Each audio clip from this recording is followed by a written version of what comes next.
Carte sur table. Une émission proposée par Hype FM.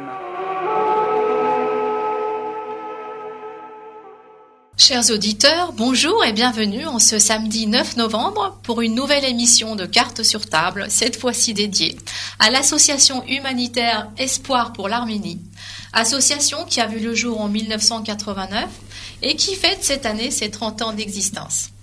Et pour en parler, nous avons le plaisir de recevoir aujourd'hui sur ce plateau le pasteur René Léonian, président des Églises évangéliques arméniennes d'Eurasie, premier président et membre actuel de l'association Espoir pour l'Arménie. Bonjour. Bonjour.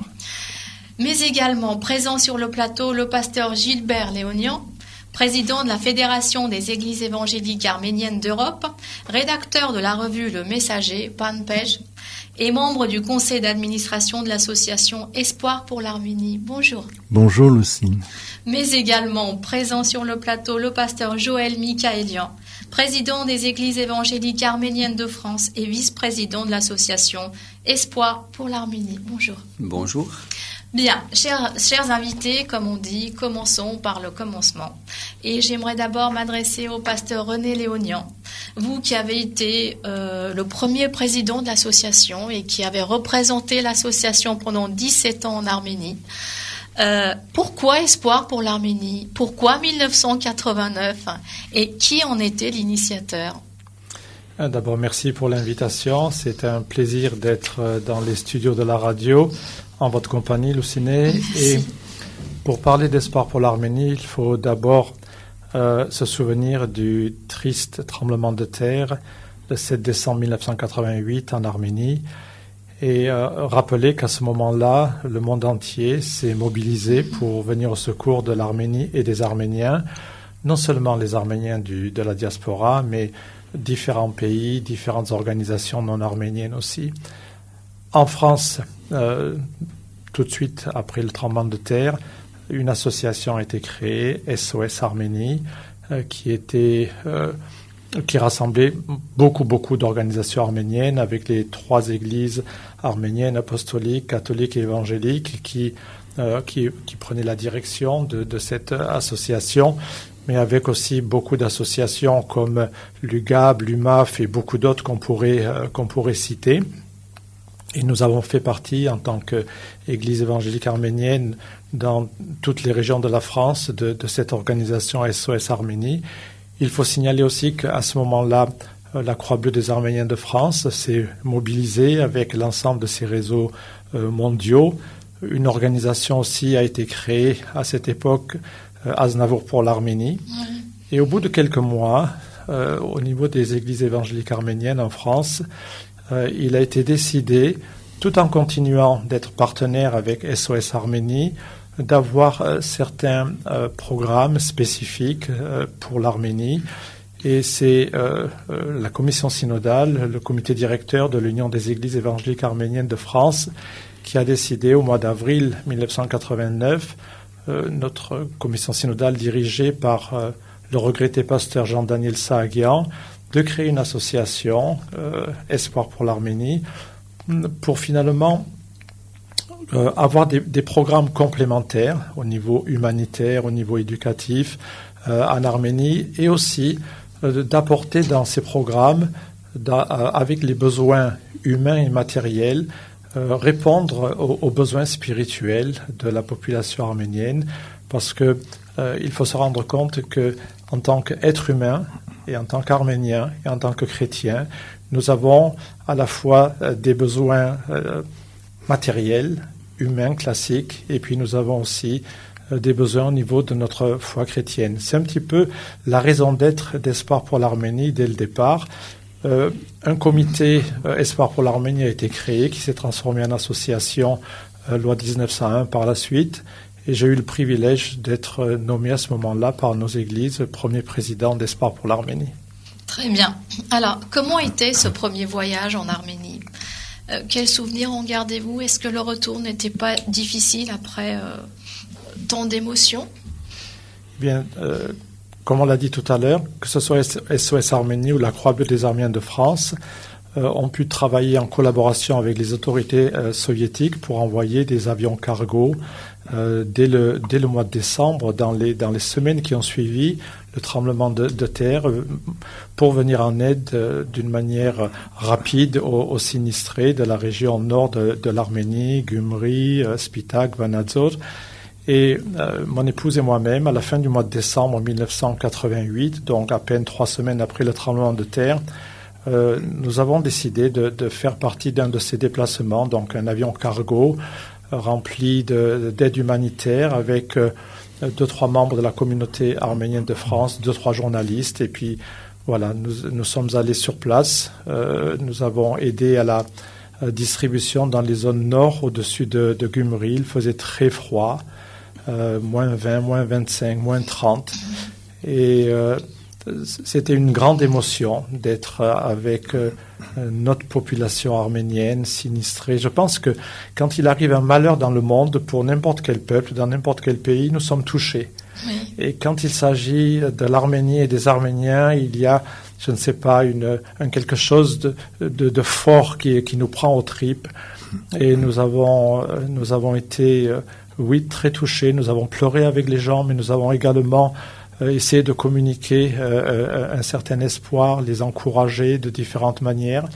Et de retour en France, j'ai été sollicité par les milieux arméniens et non arméniens pour présenter au travers de diapositives la situation de l'Arménie au travers de ce que nous avons vu en tous les cas. Nous étions restés 15 jours à sillonner l'ensemble de ces zones sinistrées. Et je dois vous dire que l'émotion était grande dans toutes les salles de différentes régions de France où nous avons présenté cette situation. Beaucoup de médias français aussi nous ont interviewés. Nous avons essayé non seulement de parler du désastre qui se passait, mais surtout de parler de la solidarité qu'il fallait encourager, mettre en place. Et je dois vous dire que nous avons été agréablement surpris de voir l'écho positif que toutes ces rencontres donnaient auprès des populations françaises en général et de la communauté arménienne en particulier. Très bien. L'association a déjà 30 années d'existence et j'aimerais que vous nous présentiez un petit peu son histoire, ses membres qui sont tous bénévoles, n'est-ce pas ? Oui. Alors, Espoir pour l'Arménie a une particularité, c'est que nous sommes d'abord tous des bénévoles. Nous sommes implantés dans les 4 villes importantes de la France, à Marseille, Valence, Montélimar, à Lyon, Dessines, et dans la région parisienne, à Issy-les-Moulineaux, à Alfortville et à Arnouville. Alors l'association, au début, aucun d'entre nous n'avions l'expérience de l'aide humanitaire. On a tout appris sur le terrain. Dans ma vie, je n'ai jamais autant préparé de cartons d'aide pour l'Arménie. Lorsqu'avec SOS Arménie, j'étais pasteur à Valence, il y avait 3 endroits où il y avait la récolte de vêtements et de dons. C'était l'UGAB, c'était la Croix-Bleue et c'est l'église évangélique arménienne de Bourg-les-Valences. Et là, il y a eu un afflux de personnes qui sont venues apporter des vêtements. On a fait des cartons. Les dons affluaient aussi. Donc au début, en fait, c'est sur le terrain qu'on a appris ce que c'est que la solidarité humanitaire.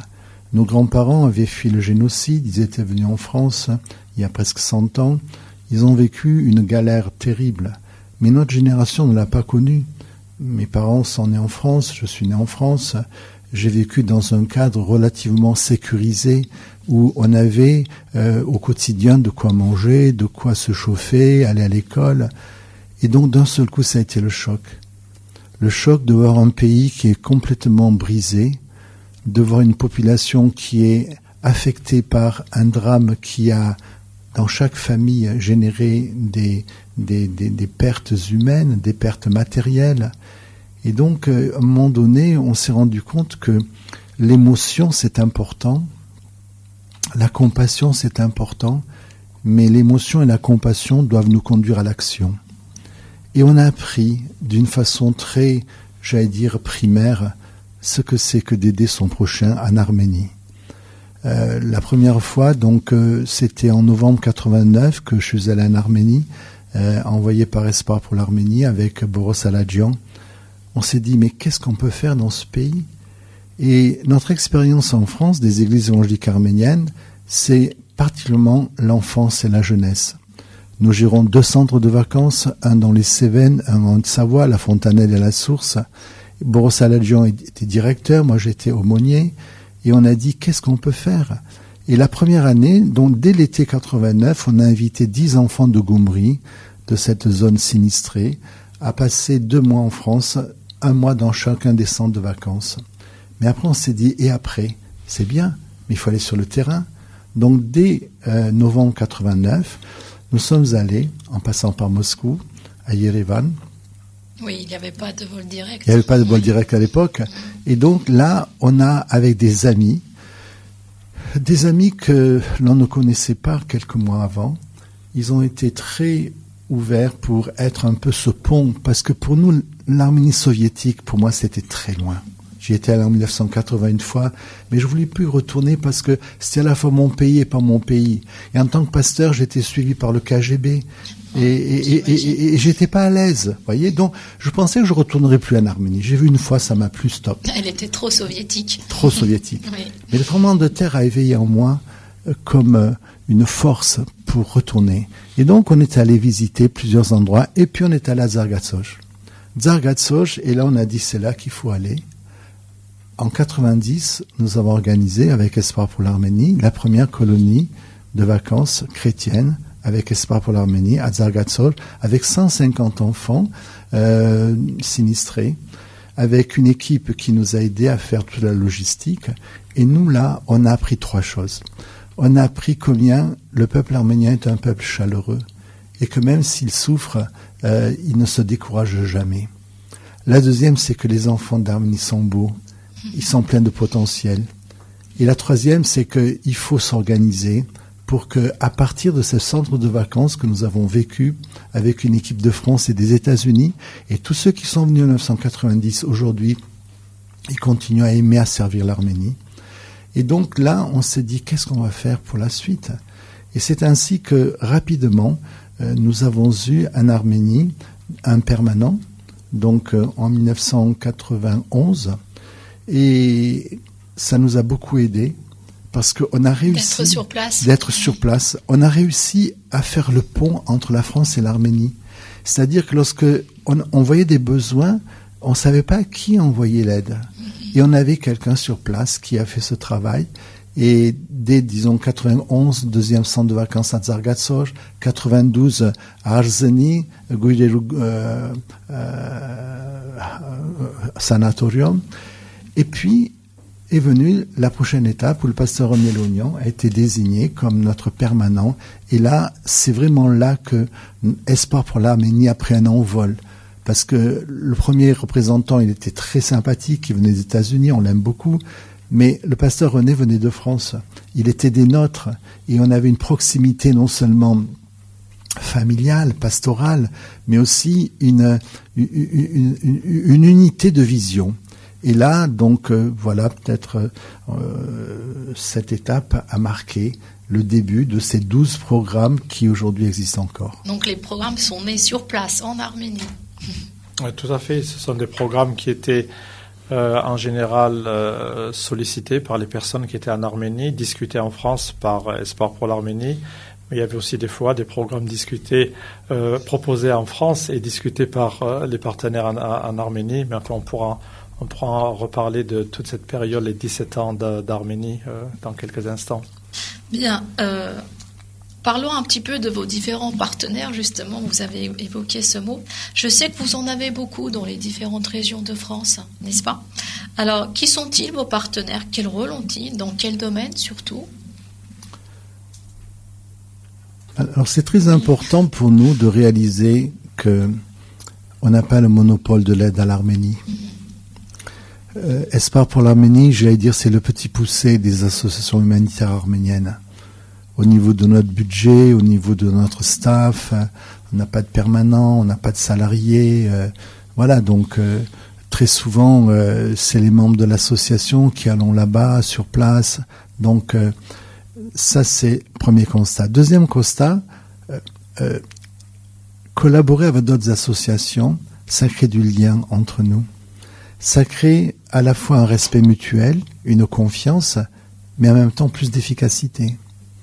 C'est ainsi que dès le début, nous avons eu une collaboration qui est pérenne jusqu'à aujourd'hui, et le pasteur René pourra en parler avec l'Association missionnaire arménienne des États-Unis. Mais au niveau de la France, on a eu plusieurs partenariats. Le premier, c'était avec le Fonds arménien de France. Pour les 10 ans du tremblement de terre, on a fait venir en France 14 élèves de Spitak, parce qu'on a commencé des cours de français, après les centres aérés, parce qu'après donc Tsargatsoj, c'est surtout sur Spitak qu'on a orienté notre travail parmi les enfants. Pas que là-bas, mais surtout avec chaque été des centres aérés, avec des jeunes, des adultes qui venaient de France. Et là, un jour, pendant le centre aéré, un des animateurs m'a dit, il était professeur de français, tu sais Gilbert, les enfants veulent apprendre le français. Ils veulent savoir comment on dit du pain, de l'eau, voilà. Ben, je dis vas-y. Et là, un petit groupe d'enseignants de français a démarré. Et ça s'est tellement bien passé qu'on a eu une petite école de français dans l'école que nous voulions rénover, reconstruire. Et là, on a eu à cœur pour les 10 ans de faire venir 14 élèves de cette école qu'on avait reconstruite, qui s'appelle Daniel Saguian. Et quand ils sont venus en France, le jour de l'inauguration de leur accueil, on s'est dit, mais qu'est-ce qu'on pourrait faire pour ces enfants d'Arménie pour les 10 ans du tremblement de terre? Ils étaient là, ils venaient prendre des cours. On a dit, et si on reconstruisait une école? Et c'est comme ça que le premier grand projet de construction a été fait. Mais nous, on n'avait pas l'expérience. Alors on est allé travailler avec le Fonds arménien de France. Première expérience à Spitak pour les 10 ans du tremblement de terre. Au cœur de Spitak, l'école qui a été complètement détruite, l'école numéro 2, avec beaucoup de morts, avec beaucoup de souffrances, de douleurs. Mais on a reconstruit l'école avec le Fonds arménien. Le Fonds arménien a généré $100,000. Espoir pour l'Arménie, $100,000, ce qui était énorme pour nous. Mais vous savez, nous sommes une œuvre à la fois, comme beaucoup d'autres, avec beaucoup de dévouement, de consécration, mais on a aussi la foi en Dieu. Et la foi en Dieu nous aide à pouvoir voir à chaque étape sa force pour arriver jusqu'au bout des projets. Ça, c'était le premier projet. Deuxième étape, après l'école, nous sommes allés voir le maire, Souren Avedissian, malheureusement qui est décédé depuis, dans un accident. Et on lui a dit, Souren, quel est le prochain besoin de cette ville? Il nous a dit, Badveli, on a voulu reconstruire Spitak dans le village italien, mais les gens n'y vont pas. Il y a l'hôpital, il y a le dispensaire, il y a des maisons, mais les gens n'y vont pas, ils veulent rester dans le centre. Et les enfants, pour se faire soigner, ils ont besoin d'un endroit à Spitak. Et alors, je dis, qu'est-ce qu'on fait? Il me dit, ce serait bien que vous fassiez un centre médical. Mais on n'a pas de locaux. Et la mairie a dit, on vous met à disposition un local, on l'a rénové et on l'a équipé. Et on a fait un centre médical, médico-dentaire. Et là encore, qui a en France l'expertise du médical? C'est l'UMAF, l'Union médecins des Arméniens de France. Et là, avec toute l'équipe de l'UMAF, et au début c'était Arthur Boyadjian, Jackie Balian, on a rénové Esport a rénové les lieux et l'UMAF l'a équipé. Et aujourd'hui, si vous allez à Spitak, c'est un des lieux les plus émouvants de cette ville où les enfants gratuitement se font soigner médicalement et dentairement. Et puis un troisième partenariat, je crois qu'il faut aussi le dire, c'est l'Action chrétienne en Orient. C'est une œuvre qui est née au lendemain du génocide au Moyen-Orient. Ce sont des chrétiens protestants luthériens d'Alsace, avec le docteur Paul Béron, qui ont beaucoup fait pour aider les Arméniens traumatisés par le génocide à se reconstruire. Et en diaspora, en France, ils nous ont accompagnés dans notre installation en France. Et là, quand on leur a parlé de l'Arménie, tout de suite, ils sont venus en aide et régulièrement, ils ont fait des dons pour équiper et soutenir les différents projets. Voilà, 3 exemples de partenariat, mais nous aimons beaucoup cette solidarité entre les associations. Justement, cela fait 30 ans que vous menez campagne pour récolter des fonds. Il est de plus en plus facile de convaincre les gens de vous faire confiance. Qui sont vos donateurs ? Alors, récolter des fonds, il est vrai que c'est un sujet important pour toute association. Notre association, est vrai, a un réseau déjà au niveau des églises. Et il est vrai que nous avons en France donc nos paroisses qui sont un premier réseau qui permettent de récolter des fonds. D'autant plus que dans nos églises, et comme dans toute église, on enseigne justement ce qu'est la générosité, puisque c'est un principe de la vie chrétienne. La foi sans les œuvres est morte, nous dit la Bible. Donc la foi doit obligatoirement se traduire dans des œuvres. Et c'est ainsi que les premiers donateurs de notre association sont bien sûr nos paroissiens, qui mettent en pratique leur foi chrétienne en venant en aide à ceux qui sont dans le besoin. Ensuite, il est vrai aussi que pour récolter des fonds importants, nous avons eu aussi comme partenaires les collectivités locales et territoriales. Il faut dire que nos églises sont implantées en France depuis plus de 90 ans. Et ces églises ont maintenant des liens, des relations avec toutes les collectivités dans les villes où elles sont implantées depuis tant d'années. Et il est vrai que nous avons eu aussi, pendant toutes ces années, régulièrement, des aides des collectivités locales et territoriales, des municipalités qui nous ont aidés. Lorsque j'étais à Marseille, le conseil régional PACA, lorsque ici en région parisienne également, nous avons donc ce type de financement. Et puis au fur et à mesure, bien sûr, que l'on mène des actions et que l'on fait de la communication, automatiquement, on élargit aussi notre réseau de donateurs. Les réseaux de donateurs les donateurs vont devenir de plus en plus confiants dans la mesure de ce qu'ils voient, de ce qu'ils entendent sur nos actions. Et il est vrai que la force de nos actions a été d'avoir, comme cela a été dit tout à l'heure, d'avoir des représentants sur place et des représentants qui ont mené le suivi de toutes ces actions. Et lorsque un suivi est fait de façon sérieuse, alors cela crée la confiance. Alors que justement, bien souvent, certaines associations n'ayant pas ce privilège étaient un petit peu parfois démunies pour expliquer et communiquer sur la finalité de leurs actions. Comment est-ce que l'argent que je donne ici est utilisé là-bas? Pendant longtemps, ça a toujours été une très grande question, ce qui est normal, bien entendu. Et pour nous, ce qui nous a beaucoup aidé, il me semble, c'est justement le fait d'avoir toute une équipe sur place. Et aujourd'hui, on a quand même sur place de nombreux salariés qui travaillent tous les jours pour mener à bien les projets qui sont là sur la table et que Espoir pour l'Arménie mène actuellement en partenariat bien sûr avec l'association missionnaire d'Amérique du Nord, avec laquelle nous sommes en contact et en lien à travers notre réseau mondial. Justement, pasteur Mikaelian, j'aimerais qu'on parle un petit peu des programmes actuels. Comment êtes-vous représenté actuellement en Arménie? Je sais que vous travaillez sur différents axes: l'enfance, l'action médicale, les personnes âgées, les personnes handicapées, la francophonie également. Donc, quels sont les programmes actuels sur lesquels travaille l'association en ce moment? L'association actuellement, elle travaille sur ces programmes qui ont été initiés. Au départ, c'était de l'action d'urgence. Et puis, au fur et à mesure, on a évolué dans nos projets.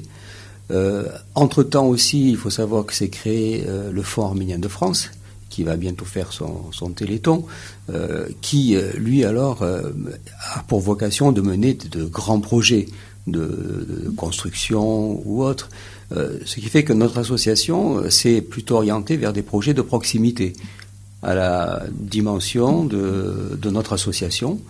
Et ces projets-là, un des projets, je dirais, qui est le plus concret, c'est notre projet de parrainage d'enfants, qui est un projet qui est extraordinaire, qui permet à des familles de France de pouvoir parrainer des familles en Arménie et de pouvoir leur apporter une aide dans la durée. Pas simplement donner un billet de temps en temps, mais tous les mois d'avoir un prélèvement sur son compte qui est automatiquement transformé en Arménie et qui est attribué directement à la famille qui est parrainée. Et je trouve que c'est quelque chose d'extraordinaire de pouvoir, pour nous, cela ne nous coûte pas grand-chose, alors que pour les familles qui sont bénéficiaires de ces parrainages sur place, c'est réellement une bouffée d'oxygène. Et puis cela crée des liens aussi, puisque nous avons nous aussi des familles qui sont parrainées. Dernièrement, l'an dernier, je suis allé à Goumri rencontrer avec mon épouse la famille que nous parrainons. Voilà, c'est un moment de grande joie, de communion avec cette famille qui sait que en France il y a une famille qui pense à elle et qui reçoit tous les mois une certaine somme, même si c'est peut-être modeste, mais il y a aussi le lien qui est peut-être parfois plus important que la somme que l'on reçoit. Et c'est un projet en tout cas que nous voulons encourager dans les années à venir, parce que c'est un projet qui est pérenne et qui non seulement est un projet, je dirais, qui a une approche matérielle, mais qui a aussi une approche humaine. Et ça, pour nous, c'est important, les relations entre la France et l'Arménie. Justement, cela pourrait intéresser nos auditeurs. Comment devient-on parrain, justement, d'un enfant ou d'une famille en Arménie? Qu'est-ce qu'il faut faire? Il suffit de contacter l'association et à partir de là, de vous inscrire. Et à partir de là, on vous attribue une famille, un enfant ou deux. Et donc nous avons un système de prélèvement automatique qui fait que vous signez simplement, et c'est de l'ordre environ de 30 et quelques euros par mois qui sont prélevés sur votre compte et qui sont sur place par nos équipes qui sont sur place, le bureau d'Espoir pour l'Arménie et de l'AMA qui est à Yerevan, qui à travers son réseau redistribue cette œuvre. Donc dans chaque ville, dans chaque lieu où nous avons des familles parrainées, nous avons des permanents qui vont sur place pour donner et cette à la redistribution famille. se fait sous quelle forme? Est-ce que c'est de l'argent que reçoit la famille ou elle se fait en numéraire, c'est de l'argent que reçoit la famille. Elle reçoit ça directement par le moyen d'une carte bancaire. D'accord.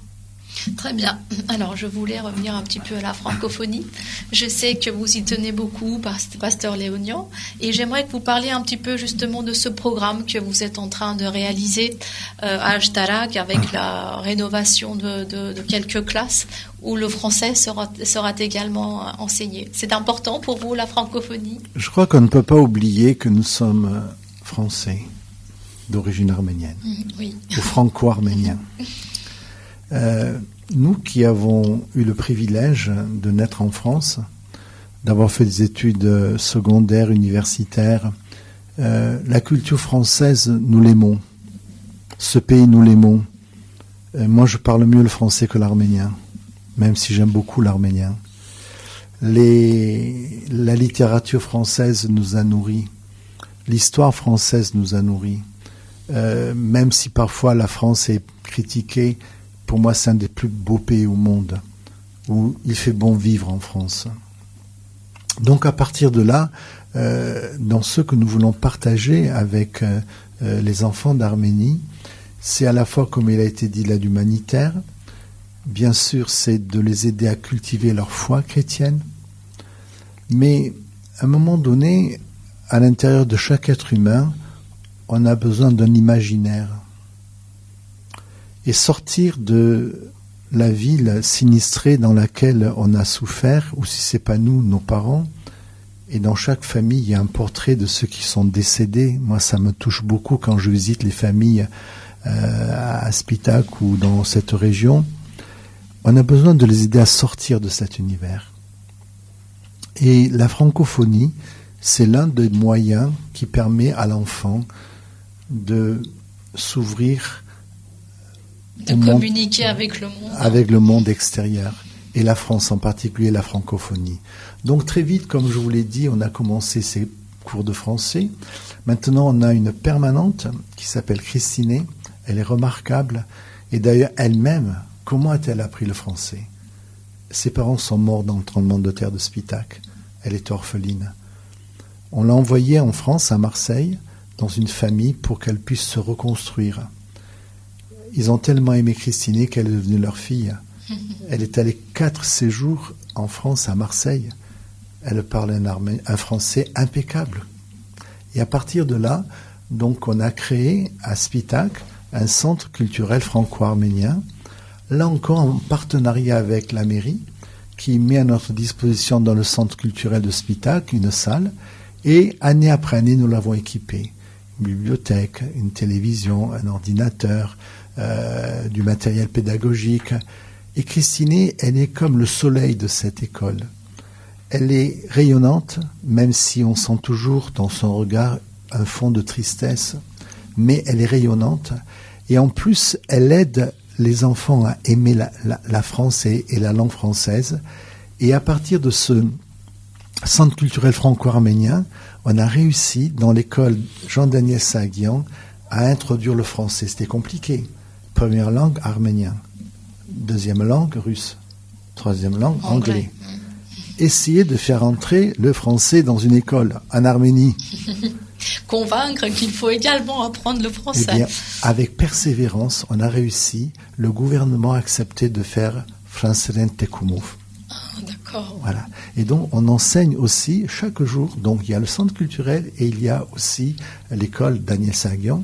Mais c'est tous les élèves de l'école qui apprennent le français ou C'est facultatif. Ah, c'est facultatif. Non, on peut pas. Donc, Voilà. c'est au choix, en fait. Au choix.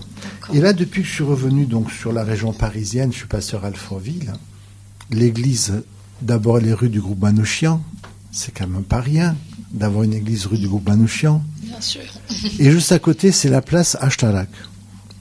Alors, que faire ? Pour les 30 ans du tremblement de terre, l'an dernier, on a créé un genre de collectif de solidarité Alfortville-Ashtarak.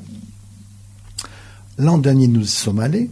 Cet été encore, et là, avec le Marsbet, le maire, avec la responsable des écoles, on est allé. Ils nous ont choisi l'école Brochian. On a visité l'école. Et 2 classes ont été retenues pour les rénover, pour les équiper et pour qu'elles deviennent des classes pilotes de l'enseignement du français à Ashtarak. D'accord. Et dans la mesure, je sais que vous aussi, vous êtes d'Ashtarak, je pense que ça doit vous toucher particulièrement. Oui, bien sûr. Mais juste une question, là aussi, l'enseignement du français va se faire de manière facultative ou Alors, on va commencer par étapes. D'accord. On va prendre contact avec l'ambassade de France pour qu'eux-mêmes nous disent un peu comment ils font, parce qu'il y a une grande volonté, mais il manque là-bas à Ashtarak d'expérience. Donc on va commencer par petite étape. En tous les cas, on a le soutien, j'espère, du Conseil régional Île-de-France. J'espère qu'on aura d'autres institutions qui vont nous soutenir. Et à partir de là, il y a 3 choses. La première, c'est qu'il faut trouver un professeur de qualité. Deuxièmement, il faut motiver les élèves. Et troisièmement, il faut que, à partir de la France, et d'Alfortville en particulier, on puisse régulièrement les visiter. Il faut les soutenir, les encourager. Parce que pour nous qui avons appris l'arménien très tard, moi à 23 ans, une langue, c'est facile de la commencer, mais très facile, on abandonne. Parce qu'il faut être accompagné.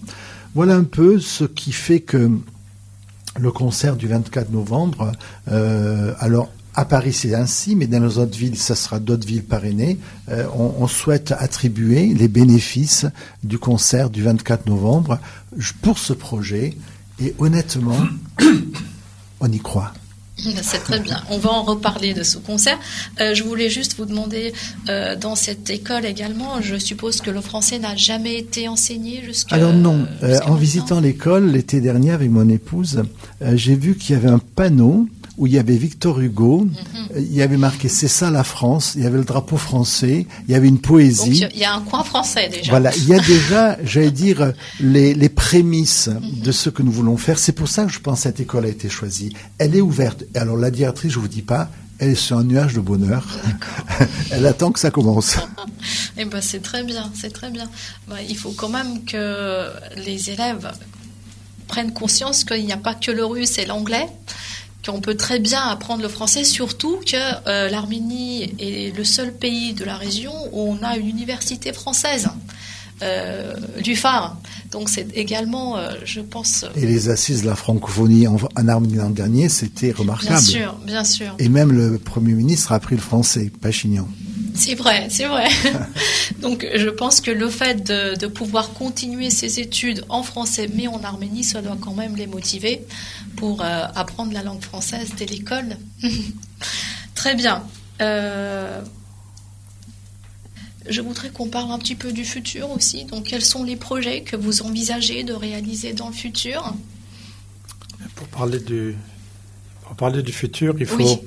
Comme l'a dit le pasteur Joël Michaelian, se rappeler qu'il y a des projets de base qu'Espoir pour l'Arménie a initiés il y a 30 ans et qui continuent aujourd'hui. Parrainage et autres, en tous les cas, une attention pour les enfants et pour les personnes âgées et pour la jeunesse. Il faut savoir que aujourd'hui, en Arménie, Espoir pour l'Arménie, avec ses partenaires de l'étranger, mais avec ses partenaires sur place aussi, continue à répondre, à essayer de répondre le mieux possible par rapport aux différents besoins. C'est dans ce cadre-là, pendant les 17 ans où j'étais en Arménie de 1994 à 2011, que nous avons essayé d'avoir des antennes dans une quarantaine de villes d'Arménie et dans 6 villages de l'Artsakh. Et dans tous ces lieux, ce qui est important, c'est de voir les gens, de les écouter, de les entendre, et pas forcément mettre des programmes en place, pas seulement, mais aussi redonner de la dignité aux gens. Et la dignité, ça n'a pas de prix. Et ça a été, et c'est toujours la préoccupation dans les programmes et dans tous les différents projets. J'aimerais encore souligner l'importance de notre partenariat avec notre association missionnaire arménienne d'Amérique qui a fêté récemment ses 100 ans. C'est une des organisations humanitaires chrétiennes et qui s'occupe beaucoup d'éducation, une des plus importantes au monde dans les communautés arméniennes. Il faut savoir qu'aujourd'hui en Arménie, Espoir pour l'Arménie avec AMA, à environ 500 personnes qui travaillent en permanence dans les programmes et des centaines de volontaires. Et cela nous rappelle que l'action humanitaire, le souci de l'autre, ce n'est pas que de l'argent. C'est surtout ce rapport humain. L'investissement pour l'Arménie, c'est aussi l'investissement au niveau de l'éducation, au niveau de la formation intellectuelle, la formation générale des nouvelles générations. Nous avons en France eu comme partenaire jusqu'à aujourd'hui le CEL, Service d'entraide et de liaison, qui nous a beaucoup enrichi dans les programmes de parrainage et nous sommes reconnaissants à cette organisation. Sur place en Arménie, il faut savoir que les 3 églises, l'Église apostolique arménienne, catholique arménienne et évangélique arménienne, se retrouvent en partenariat dans 3 grandes organisations. Il y a d'une part la Société biblique d'Arménie, qui traduit et imprime des Bibles en langue arménienne. Il y a la table ronde à Etchmiadzin du service écuménique, où les 3 églises aussi réalisent ensemble des programmes humanitaires, de développement, éducatif.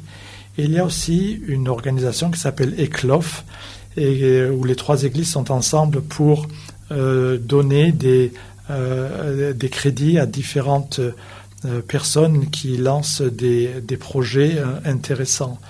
Alors, je n'ai pas répondu à la question quels sont les projets d'avenir, mais j'ai voulu ces projets d'avenir les mettre dans un grand contexte où en réalité Espoir pour l'Arménie est consciente de ses limites en potentiel financier et humain, mais Espoir pour l'Arménie a le souci, et en France et en Arménie, de ne pas travailler d'une manière isolée, mais de vraiment être dans un esprit de complémentarité.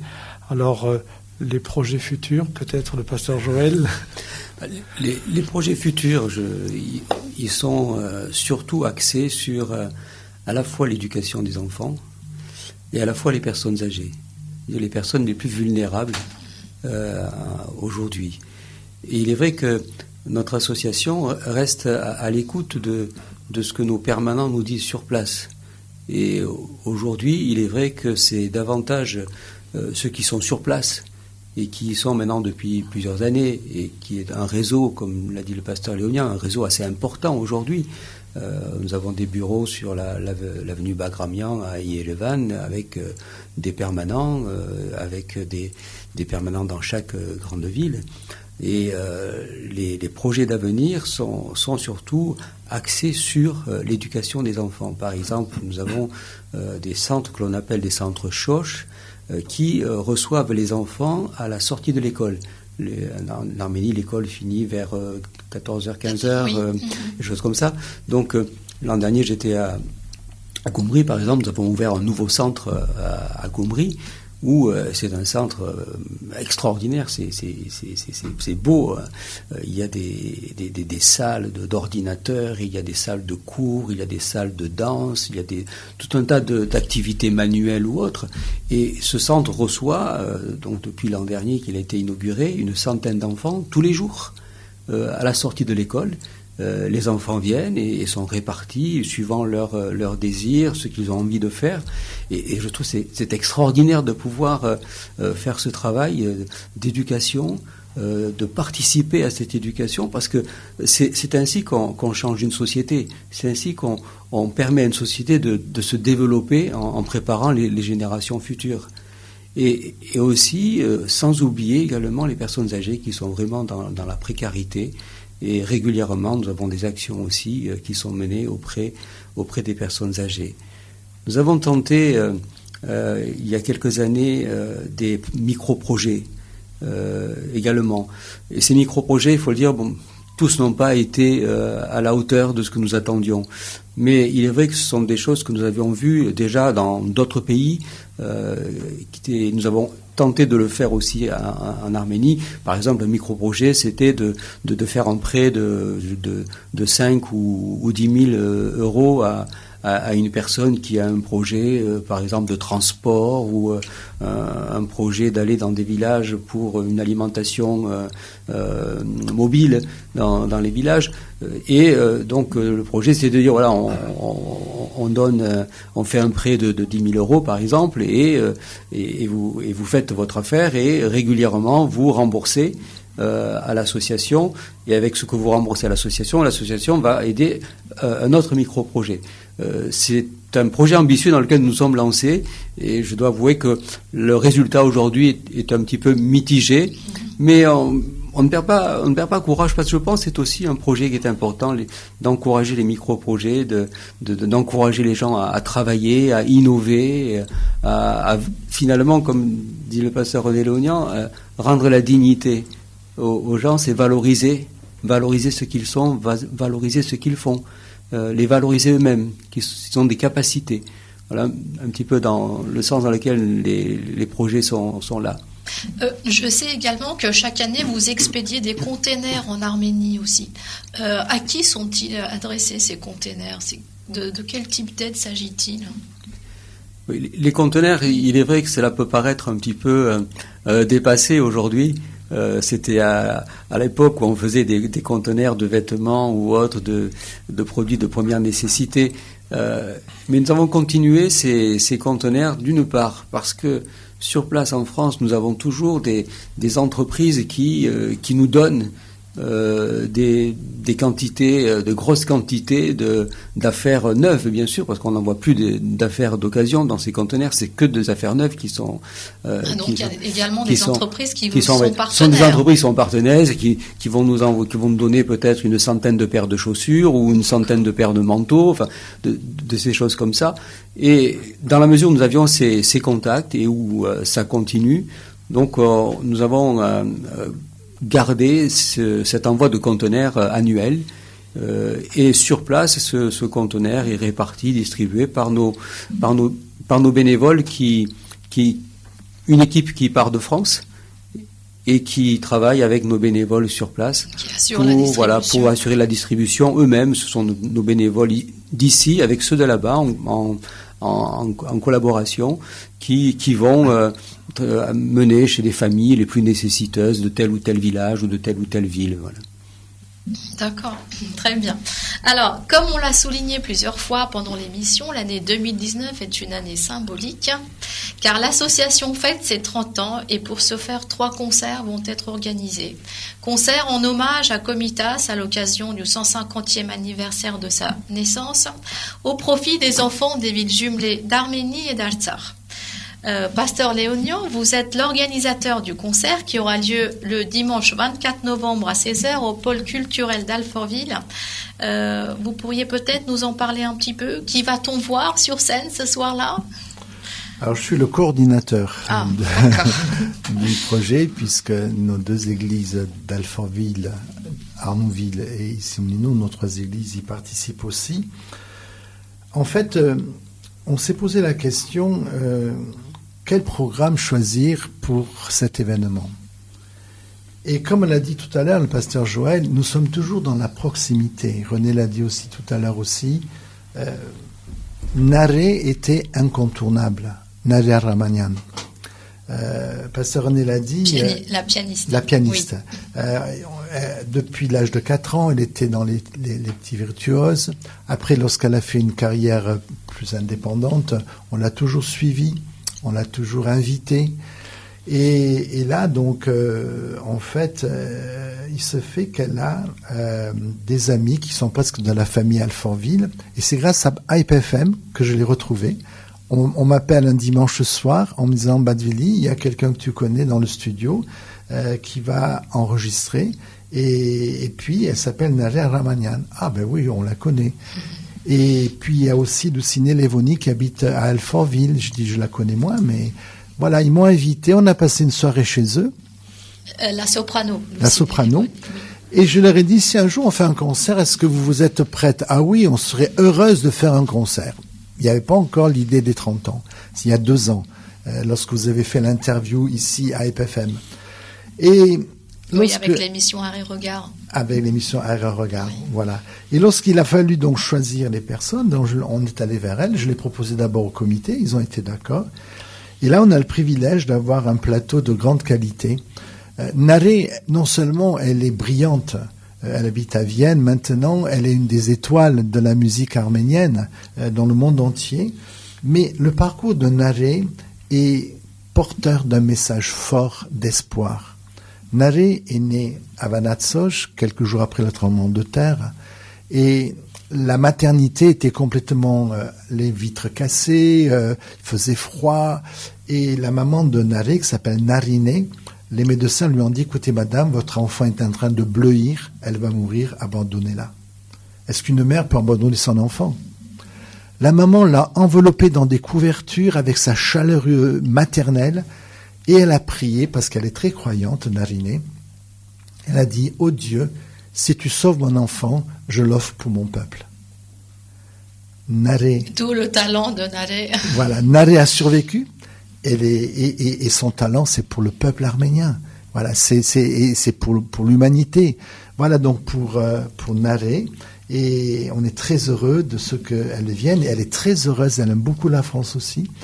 Et Luciné, c'est un privilège à Alfortville d'avoir une cantatrice de son niveau. Elle a étudié en Arménie, puis en Allemagne. Elle est sur les grandes scènes. Elle chante Carmen, elle chante dans des endroits prestigieux. En Allemagne, à l'Opéra de Nice. Elle était au Silo de Marseille. Voilà, donc je pense que tous les amis qui viendront ce jour-là, non seulement ils vont faire œuvre utile au travers des bénéfices de ce concert, mais en même temps, ils vont se régaler au niveau de la musique classique, parce que ça va être un moment très très fort que l'on va vivre. Et puis, que je dise aussi, c'est qu'à la fin, on va avoir un temps où on va vouloir publiquement honorer toutes les personnes ou les associations qui accompagnaient Espoir pour l'Arménie pendant 30 ans. On a fait faire un trophée Je garde. Ça commence à devenir intéressant. On a fait un trophée. Et je peux vous dire, c'est incroyable. Vous savez qu'au mois de juin, j'étais au Liban avec une équipe. Et là-bas, on a un ami, c'est son métier. On a envoyé les logos. Le trophée se fait en ce moment à Beyrouth. Et dans quelques jours, on nous l'envoie par DHL. Et donc, on va honorer à la fin pas mal de gens. Vous verrez, ceux qui viendront, pas mal de gens. Parce que comme on l'a dit, le proverbe dit que seul, on va vite, mais ensemble, on va loin. Et donc, c'est ensemble, avec les autres forces arméniennes et non arméniennes, que nous voulons continuer à être ce pont entre la France et l'Arménie. Très bien. Donc, il y aura des surprises parmi les invités ? Oui, il y aura des surprises parmi les invités. Bien sûr, il y aura notre maire, M. Michel Gershinovic. Il y aura notre député du Karvounas. Et la mairie a été remarquable dans la préparation de ce concert. Je peux vous dire une chose, tout est fluide. Ce sont des gens remarquables. L'équipe municipale est remarquable. À toutes les portes où l'on frappe, les portes s'ouvrent et il y a la disponibilité pour nous aider. Ça, c'est la première chose.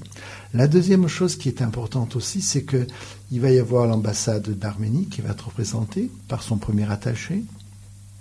Il y aura M. Henri Cuny, ancien ambassadeur de France en Arménie, oui. Qui a un cœur qui est très, très arménien. Et qui a même écrit un livre sur l'Arménie. Et j'espère qu'un jour on le présentera à Alfortville.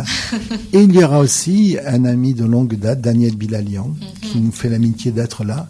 Et c'est lui, Daniel Bilalian, qui remettra à tous nos invités, nos partenaires, dont le trophée à la fin. Mais là où on a vraiment besoin que nos auditeurs qui nous écoutent se mobilisent, venez. C'est pour la bonne cause. C'est pour la bonne cause. Justement, où vont partir les bénéfices du concert ? Comme je vous l'ai dit, c'est pour ces 2 classes de l'école Brochian d'Ashtarak qui vont être rénovées, équipées avec des ordinateurs, avec du matériel de bonne qualité pour que le français... Des classes high-tech. On va essayer. Très bien. Alors... Avant de clore justement l'émission, je voudrais vous demander s'il y a un message que vous voudriez faire passer à nos auditeurs par l'intermédiaire de nos ondes. Je suppose que l'association a grand besoin du soutien de nos auditeurs. Alors le message qu'on veut faire passer, déjà le pasteur Gilbert Léonian l'a fait passer, c'est qu'on souhaite que le public vienne nombreux à cette soirée, à cet après-midi, du 24 novembre à 16h à Alfortville. C'est bien entendu une bonne cause. Si vous avez dit tout à l'heure en début que les concerts, nous les avons mis au profit des enfants d'Arménie et également d'Artsakh. Nous avons voulu mettre aussi ce petit clin d'œil de l'Artsakh, justement, c'était à l'époque, quand nous avons décidé ça en comité, c'était juste au moment où toutes les villes qui avaient été jumelées avec l'Artsakh étaient un petit peu sous le feu des gouvernements et de l'État français et de l'État azéri. Et nous avons voulu justement donner ce petit clin d'œil et montrer que nous aussi, nous participons à cette action. Nous voulons défendre non seulement l'Arménie, mais aussi l'Artsakh, et nous voulons aussi défendre toutes ces villes qui ont pris le risque et qui le prennent et qui persistent et qui persévèrent. Nous voulons les encourager à persévérer, à continuer à faire ces jumelages avec ces villes d'Artsakh, parce que nous croyons que c'est tout à fait normal. Donc voilà, il y a aussi à travers ces concerts une petite action politique, même si notre association n'est pas une association politique. Mais toute action, de toute façon, que nous le voulions ou pas, a un sens politique à un moment ou à un autre, et c'est ce que nous voulons aussi faire passer comme message, c'est que nous sommes solidaires aussi de toutes ces villes, et nous sommes solidaires aussi de toute la communauté arménienne qui œuvre, qui travaille dans ce sens. Notre association aussi a une particularité finalement, c'est qu'elle ne s'intéresse pas seulement et qu'elle n'a pas seulement un réseau dans la communauté arménienne, mais notre avantage d'église évangélique arménienne de France, c'est que nous avons également tout un réseau dans les églises protestantes françaises. Et nous avons tout un réseau donc de publics que la communauté arménienne ne connaît pas et avec laquelle elle est peu en relation, avec laquelle nous sommes en relation de proximité, qui permet aussi d'intéresser donc la communauté française à toute la cause arménienne et à ces projets que nous avons, et ces projets justement s'étendent aussi au-delà de la communauté arménienne. Donc on suppose qu'il n'y aura pas que des Arméniens dans la salle ce soir-là. Je pense, nous l'espérons. Puisqu'on parle de l'Artsakh, juste pour signaler que notre association avec notre groupe des États-Unis avons été la première organisation arménienne en 1995 à être officiellement enregistrée au Karabakh, Artsakh, pour ces programmes. Et nous avons la joie de travailler et de gérer 4 écoles maternelles en Artsakh, d'avoir créé un centre de vacances pour enfants à Chouchi, sans parler des dizaines de programmes qui sont réalisés sur place en Artsakh. En un mot, tous ceux qui nous feront la joie et qui auront le privilège d'être présents à ce concert, en réalité, c'est un grand lien Arménie-Artsakh diaspora. Et j'aimerais ajouter une chose, c'est que c'est vrai que ces semaines-ci, il y a beaucoup de concerts à Paris, en région parisienne. Et moi, j'encourage les auditeurs à aller un maximum de ces soirées. Profiter de tous ces concerts. Profiter de tout. Bien sûr, n'oubliez pas ce qu'Espoir pour l'Arménie organise, mais allez à toutes les soirées organisées par la communauté arménienne de la région parisienne. Rappelons que le concert est en hommage à Komitas, donc nous allons écouter du Komitas. On vient de recevoir le programme du concert. Au début, je pensais qu'il n'y ait qu'une partie, mais quand j'ai vu ce que Navé et Luciné nous ont envoyé, il y aura 2 parties avec un entracte. Donc il y aura des moments où il y aura chant et donc piano. Et beaucoup de comitas, mais pas que du comitas. Et Naré va aussi jouer seul, en solo. Voilà. Alors, si vous me permettez de faire un ajout, c'est que dans ce dépliant que beaucoup ont reçu, voilà, et je remercie l'imprimeur qui nous l'a offert. Donc, il y a aussi 2 temps forts qui peut-être n'ont pas été mis en valeur, mais c'est que nous allons avoir une exposition que nous avons appelé Couleurs d'Arménie. En fait, c'est un reportage photo avec 50 panneaux. 25 panneaux, donc reportage sur les programmes d'Espoir pour l'Arménie, et 25 panneaux sur la vie quotidienne à Ashtarak. Et ça se passera au 148. Et c'est dans quelques jours, puisque c'est jeudi 14, vendredi 15 et samedi 16 novembre. Le jeudi et le vendredi, c'est de 14h à 18h. Le samedi, c'est de 10h à 18h. Et aussi, vous êtes invités, auditrices, auditeurs, pour le vernissage qui aura lieu donc ce jeudi 14 novembre à 18h30 dans l'espace culturel au 148 rue Paul Vaillant-Couturier. Et puis, vous savez que les pasteurs aiment souvent le football. Et nous sommes des footeux. Je dirais pas quelle vie on supporte parce que c'est pas très populaire à Paris, mais on aime chaque équipe. C'est qu'on a un tournoi sportif. Donc samedi prochain, le 16. Toujours à Alfortville. Toujours à Alfortville. Donc c'est gymnase Ariel Viala. C'est du foot à 5. Et on a un tournoi. Et toutes les équipes qui veulent s'inscrire, vous nous appelez et vous êtes les bienvenus. Pour l'instant, on a déjà plusieurs équipes inscrites, mais il y a encore de la place. Donc, vous pouvez vous inscrire jusqu'au mercredi 13 novembre. Et là, c'est une façon de montrer aussi, c'est qu'en Arménie, on encourage le sport aussi. Par exemple, après avoir construit l'école de Spitak, on a construit le gymnase de l'école d'Agnès Saillant Spitak. Voilà. Donc, je crois que c'est important que les jeunes réalisent que le sport dans les programmes d'Espoir pour l'Arménie a aussi sa place. Bien sûr, le sport fait partie de l'éducation. Très bien. Donc, je rappelle, le concert à Alfortville, je vais quand même le montrer. Voilà. Pôle culturel, donc dimanche 24 novembre à 16h. 82 rue Marcel Bourdarias. Je vais également donner à nos auditeurs un numéro de téléphone pour pouvoir réserver. 06 19 03 16 15 06 14 70 41 56. Le prix du billet, c'est 25 € pour les adultes et 10 € pour les enfants. Voilà. Chers auditeurs, notre émission touche à sa fin et j'aimerais rappeler que l'émission était dédiée aux 30 ans de l'association Espoir pour l'Arménie et que nous recevions aujourd'hui le pasteur René Léonian, président des Églises évangéliques arméniennes d'Eurasie, premier président et membre actuel de l'association Espoir pour l'Arménie. Également le pasteur Gilbert Léonian, président de la Fédération des Églises évangéliques arméniennes d'Europe, rédacteur de la revue Le Messager et membre du conseil d'administration de l'association Espoir pour l'Arménie.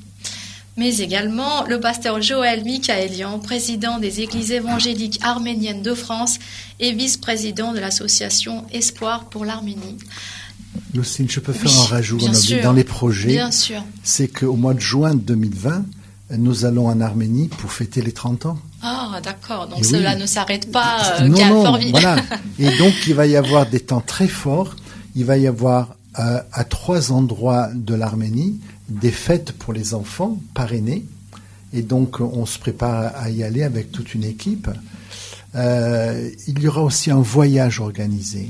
Et les personnes qui veulent participer à ce voyage des 30 ans, c'est David Chaignan qui en est le responsable. Donc vous pouvez vous adresser aussi à Espoir pour l'Arménie et vous pouvez vous joindre à nous. On va faire un très beau séjour de 11 jours avec plein de belles choses que nous allons voir, mais aussi visiter des endroits un peu phares des actions d'Espoir pour l'Arménie en Arménie. Eh ben, c'est une très bonne information pour ceux qui seront en voyage pour l'Arménie cet été. Même ceux qui ne savent pas, qui n'ont pas encore planifié leurs vacances d'été, ben voilà, il faut partir en Arménie et participer aux 30 ans de l'association sur place en Arménie.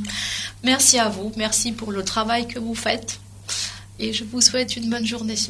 Merci beaucoup. Merci à vous. Merci. Au revoir.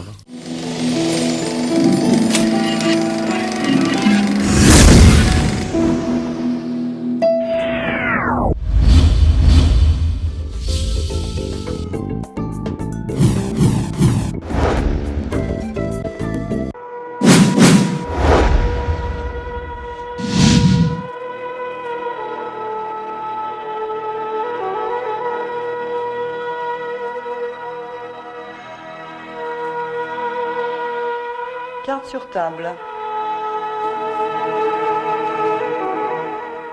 Une émission proposée par Hype FM.